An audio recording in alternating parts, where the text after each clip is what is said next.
I believe that's our ring. I don't get Lum. I believe you're right. We'll see. Hello, jot 'em down, store. This is Lum and Abner.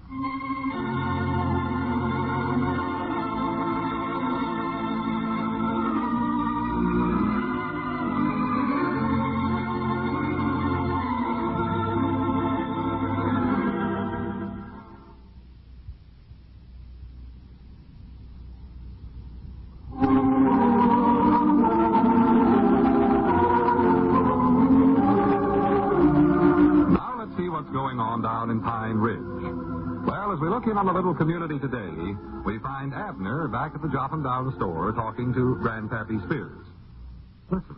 And you thought Lum was just trying to get shut of you, huh? Kill you off. Well, that's what it looked like to me, Grandpap. See, when I overheard him make that phone call letting them jewel thieves know that I was mixed up with Wilson, well, then I was sure of it. But all the time he just setting a trap for him, huh? Yeah, that's what good it was. for old Lum. See, he wanted them to know that Wilson was still there with the jewels and that he was planning to make a getaway.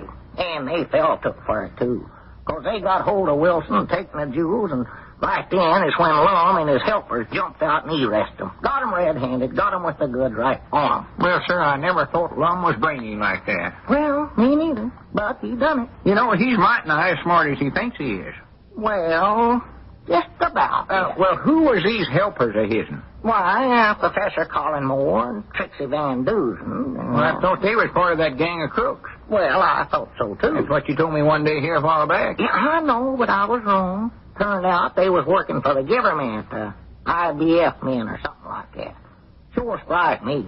That's why Lum was in with them all the time, you know, but he couldn't tell nobody what he's up to as a secret. Well, how did this Wilson feller show up again? Thought you said that when he got the jewels away from them other crooks, he beat it, left town. Well, he did try to get away, but Lum captured him, and then used him for a trap to catch the others. You mean old Lum done all that by himself? Well, I guess Professor Colin Moore done some of it, but according to Lum, it was all his idea. Yes, sir, that Lum sure turned out to be a big hero. I'll say that for him. Yeah. Where's he at now? Up at the hotel? Oh, no. He's out bragging on himself somewhere. Well, who's running the hotel? Well, nobody right now. We figured we might as well close it up for a day or two. All the guests we had was either crooks or policemen. They're all gone now. Yeah.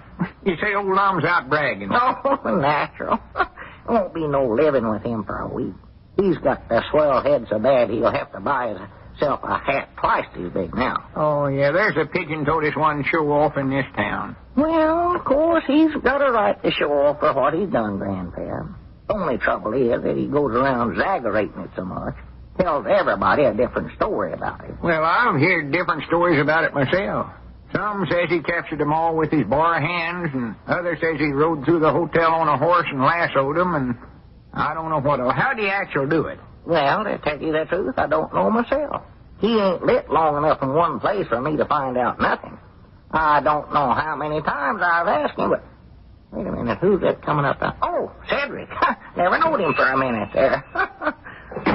Boy, am I tired. Why, what have you been doing, Cedric? Oh, I've been helping Mr. Lum, but I quit. Helping him do what? Oh, helping him tell this story about how he captured them jewel robbers. No, me, he don't need nobody to help him. What he needs is somebody to stop him. Well, he used me for his yes-momer. His what? His yes-momer. I had to stand there by him while he's telling it, and every once in a while he'd turn around and say, "Ain't that so?" And I had to say, "Yes, Mom." For the land sake. I get a nickel for every time I say it. Well, I've got them all marked down here. I had Gomer help me count them up, and I've said, "Yes, Mom," 286 times. No, me alive. And you say you quit a job like that, Cedric, making all that money? Well, it got some monotony. I tried to change it up a couple of times, and I said, "No, Mom," instead. For some reason or other, Mr. Lum never liked that. Now, I'd have quit sooner, but it was interesting to hear how it come out. Every time he told it, it'd come out different. Well, I don't doubt that a bit. Oh, there comes Mr. Lum now. I better slip out the back way. He's more likely mad at me for quitting him. Well, wait a minute. Don't rush off. Oh, I've got to, Mr. Abner. I'm sick and tired of being a yes-mommer. I'll see you tomorrow. Yeah, well, so long, Cedric. Just look out there, Abner.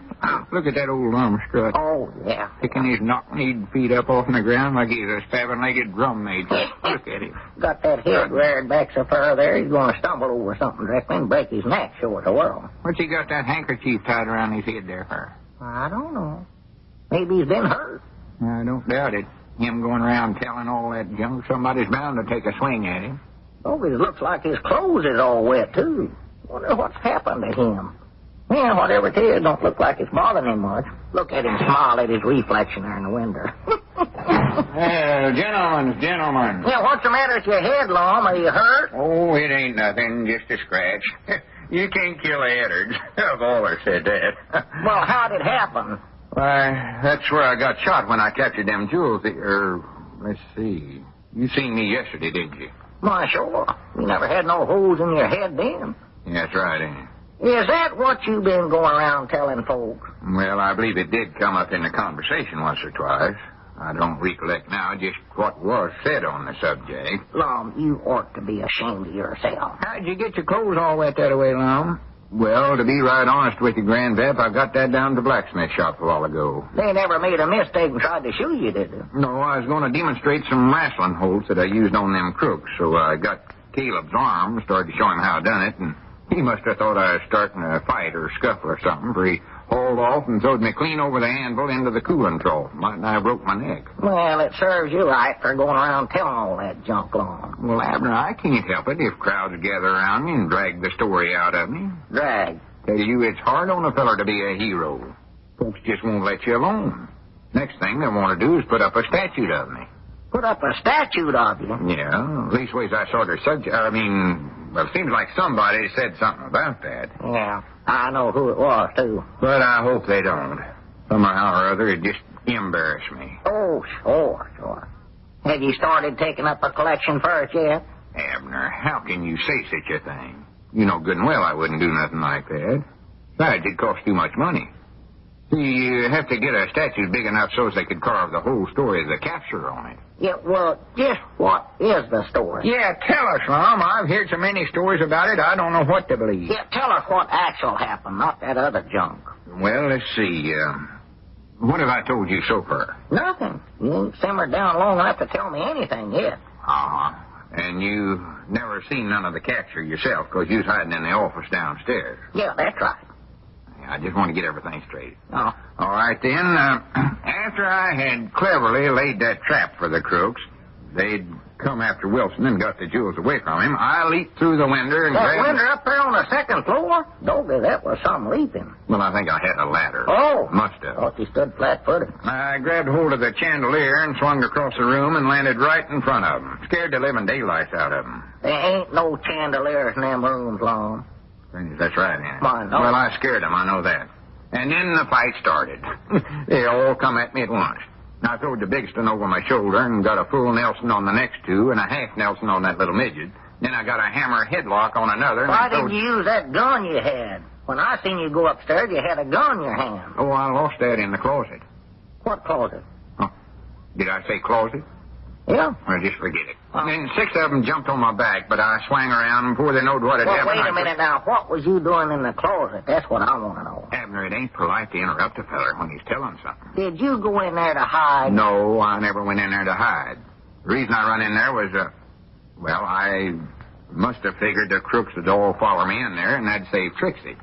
Where was Trixie? Why, she was standing right out there holding a gun on them. She held them up all by herself? No, of course not. Professor Collingmore done most of it, but she helped him. Or that is, I don't know, Abner. It all happened so fast it's hard to recollect just how it was. I know they did help me some, though. I've got to give them credit for that. Yeah, well, now, let me get this straight. What you done was run in the closet and hide, and then you lost your gun. Abner, that ain't the way it was at all. Well, you said... Hush up and let me answer the telephone. Granny, the way you twist things around. Mountain View, jot 'em down story. Ellader's talking. Ain't up for it 1 minute. Oh, yes, Doc. On a chandelier tonight? No, we thought we'd just leave the hotel closed for a few days, as long as there ain't no guests up there right now. Might have jumped through the window and into the car. How's that? My record? Why, sure, I'd be proud to. Yes, sir. You bet your life I will. Right away. Yeah, much obliged for calling, Doc. Goodbye. Granny's Abner, they're going to do it. Who's going to do what? Put up a statue of me. Did they tell you that? Well, no, naturally they wouldn't come right out flat-footed and tell me, but I know that's what they're up to. Huh. That was Doc Miller, and he said they're getting together for a meeting on Monday, and they want to get a complete record of what I done up there at the hotel. Oh, well, I do know. Aye, Granny's Abner, it won't be long before everybody in town will be standing at the foot of Main Street gazing at the marble head of L. Leonard's hero.